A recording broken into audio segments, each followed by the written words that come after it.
Welcome to the deep dive. Today, we're really getting into someone quite unique. We certainly are. Noel Edmonds. Exactly. You probably think you know him, but our source today, this YouTube video called Noel Edmonds' Kiwi Adventure, it shows a whole other side. It really does. Layers you wouldn't expect. So our mission really is to pull out the most fascinating nuggets from the source for you. It's kind of like a shortcut to understanding him better. Yeah, uncovering some, well, surprising facts, talents you wouldn't guess, and some quite personal stuff, too. Okay, so here's what we'll cover. We'll start with his passions. Some are a bit quirky, like his feelings about a certain tool. Oh, the nail gun. Yes, and his very specific way of exercising. Then we'll get into some funny stories, like a very cold dip involving Mr. Happy and the twins. You can't make this stuff up. Right. And then there are these big claims he makes about history.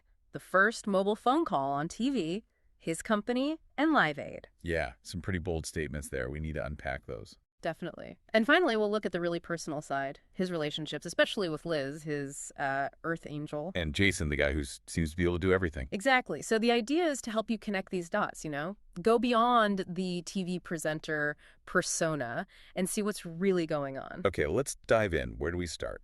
The tool. Let's start there, because what really hits you first is how he talks about everyday things. Right. He takes something totally normal and just elevates it. She says he found, what was it, the most incredible invention in the history of the world. Yeah, just 3 weeks before filming this, and you're thinking, okay, what is it? AI, fusion power. Nope.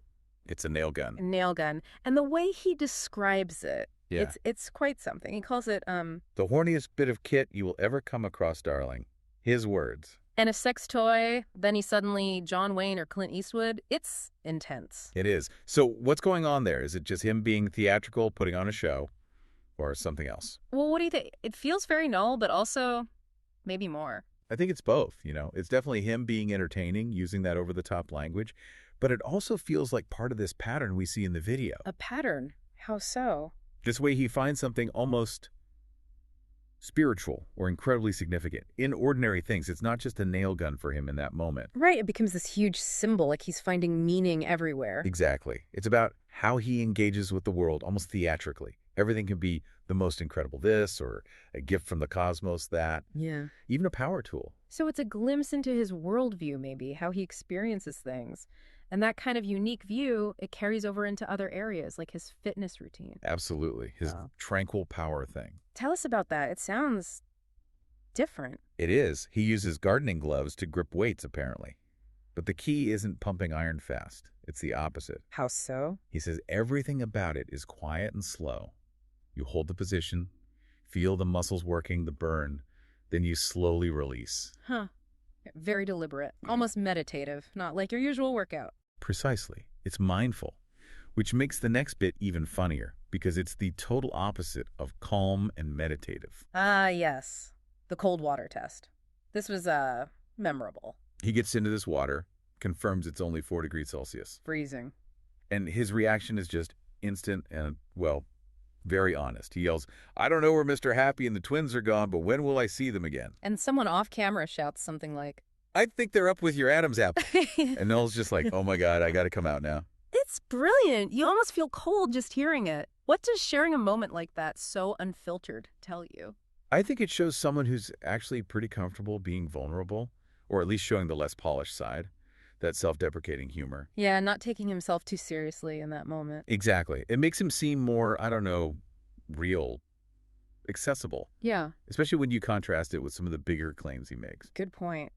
Because he does shift from these very personal, everyday things to placing himself in these, grand historical moments. He really does. Yeah. The mobile phone claim is a big one. Right.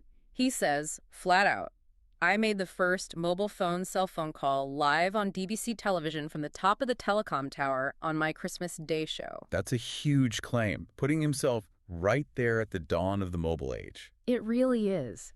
Has that been, checked out? Is it widely accepted, or is it more part of his own story about himself? Well, digging into the absolute verification of every claim like that is a whole other deep dive, perhaps. Mm-hmm.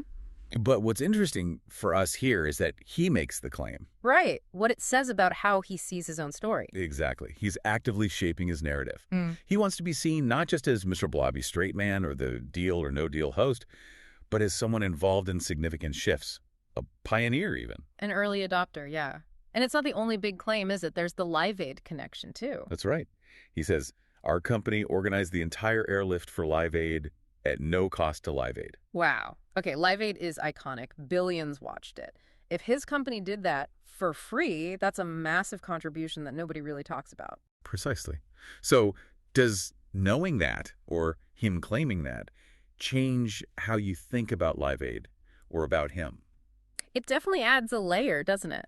Whether it's widely known or not, it's clearly important to him, to his sense of his own impact. He's linking himself to these major generation-defining moments. Yeah, weaving himself into history. But then to really get the full picture, you have to come back from those big public claims to the very personal stuff again. Absolutely, like his relationships, especially with Liz. The way he talks about her is quite intense. He calls her his Earth Angel. And he describes meeting her, saying he knew she was in the room before I turned around, then saw her and just thought, oh, thank goodness, there you are. It sounds incredibly profound. He says her energy is his lifeblood, calls it a gift from the cosmos. It really does sound like a deep spiritual connection. And remember, she was his makeup artist on Deal or No Deal. They met nearly 20 years ago now. And he's very clear. You will never ever pull us apart because we are one. That's a strong statement. And that detail about the clocks in their house, that's amazing, setting them to 6 minutes past 11. Because that's the exact time, on October 6, 2006, that he feels his Earth Angel arrived. That tells you so much about how significant that moment is for him. It really does. Such a unique way to commemorate it. It underlines that deep, personal, almost spiritual bond he feels. Yeah. And then there's Jason. The talent on this guy. I know. The list is just, wow. Noel says he's brilliant outdoors, multi-talented, and then he lists it. Hospitality Silver Service. Glazier, aluminum fabricator, hairdresser, volunteer firefighter. Pianist, guitarist, singer. It keeps going. But the one Noel says Jason kept quiet about. This is the kicker. Trained with the Bolshoi Ballet. The Bolshoi. You just don't expect that, do you? Noel even jokes about him doing a pirouette later. It's incredible. Yeah. What do you make of him sharing all that? These really specific, surprising talents of someone close to him. Well, it shows the kind of interesting, maybe unexpected people he surrounds himself with. People with hidden depths, perhaps like himself in a way. Maybe he appreciates that multifaceted nature in others. Could be. He seems to genuinely delight in revealing these surprising skills. It paints a picture of his world as being just as colorful and, well, unexpected as he is. So when you pull it all together... Yeah, what's fascinating is how Noel Edmonds comes across here.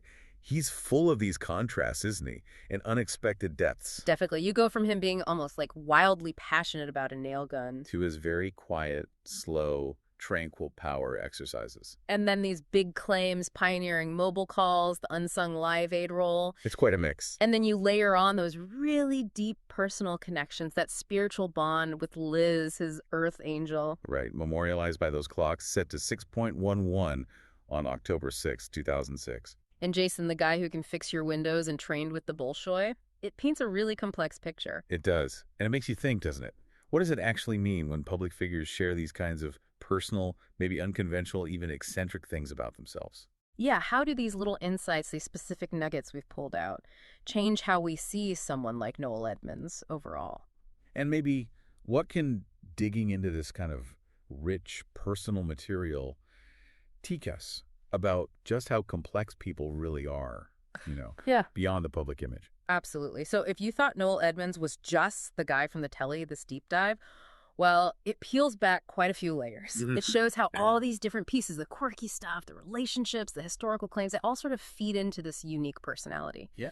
And it just shows, really, how taking the time to properly explore source material like this, pulling out those key details, can give you a much richer understanding pretty quickly.